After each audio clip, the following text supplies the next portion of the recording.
Hey everybody, I am here to talk to you about genetic screening options in pregnancy. We have had a lot of people lately asking questions about what their options are, so I wanted to use this opportunity to provide this information to everyone out there who is looking for it.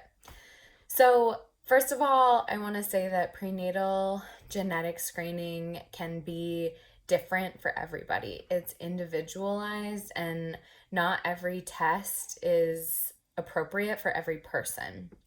So, in general, folks who are considered at higher risk, so are more likely to have a pregnancy that has some sort of genetic disorder component to it, are people who are 35 years or older throughout the course of their pregnancy, and or are people who have a family history of genetic disorders.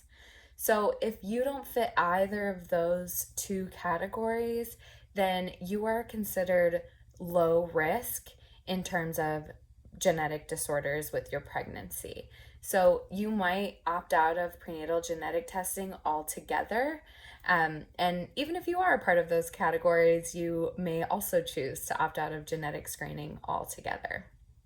So, for people in our care, we give informed choice about their options. We talk to each person as an individual about what their risk looks like. So, I'm going to talk about it pretty vaguely here since I won't be able to cater this to every person who is watching.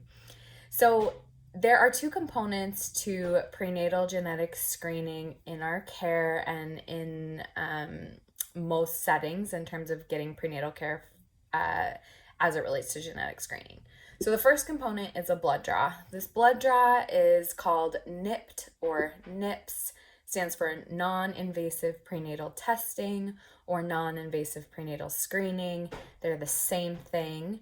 It's a maternal blood draw and it looks at fetal DNA that is in circulation in the maternal bloodstream and then is able to do a screen for the likelihood of trisomy disorders in that pregnancy. If your screen comes back as low probability, then you can trust that that is a pretty accurate screen. The screen is 99% or higher in terms of its accuracy, so it's pretty dang accurate. But keep in mind that it's just a screen. This is not a diagnostic test. It's not saying one way or the other for sure. But if you screen negative, you can feel pretty confident that that screen is accurate. If you screen positive, it doesn't necessarily mean that your baby or the developing fetus has a trisomy disorder. So, if you screen positive, the recommendation is to go on to further testing in order to get a diagnosis.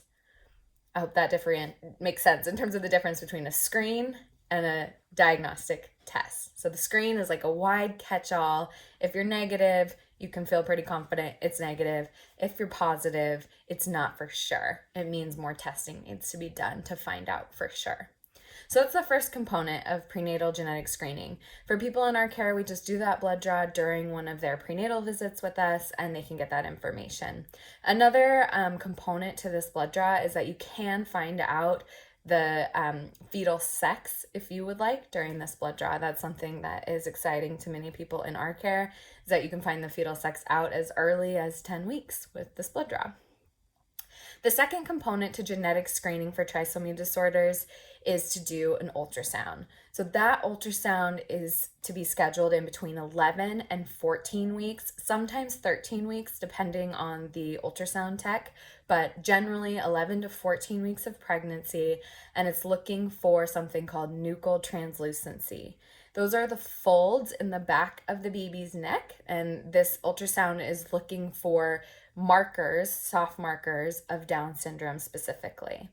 So, complete prenatal genetic screening is the blood draw, NIPT, plus nuchal translucency. If you have both of those things done and they are both negative, then your genetic screening is negative. Lots of people, because the blood draw is very accurate, just choose to do the blood draw and they opt out of the ultrasound. But technically, doing both of those things would be appropriate in terms of genetic screening and in terms of doing a complete genetic screen to get all the information that you can in terms of trisomy disorders in your pregnancy. So, again, these are screening tools. It's the first step in finding out more information if that's something that's of interest to you. It doesn't matter to all people to have this done, so it's totally an option. But I wanted to spend some time just talking about the fact that it is an option. It's something that you get to choose regardless of age or family history. The main difference is that insurance coverage changes based on your age and based on your history. So that's something to look into before choosing the screens if cost is something that would help you in terms of your decision making.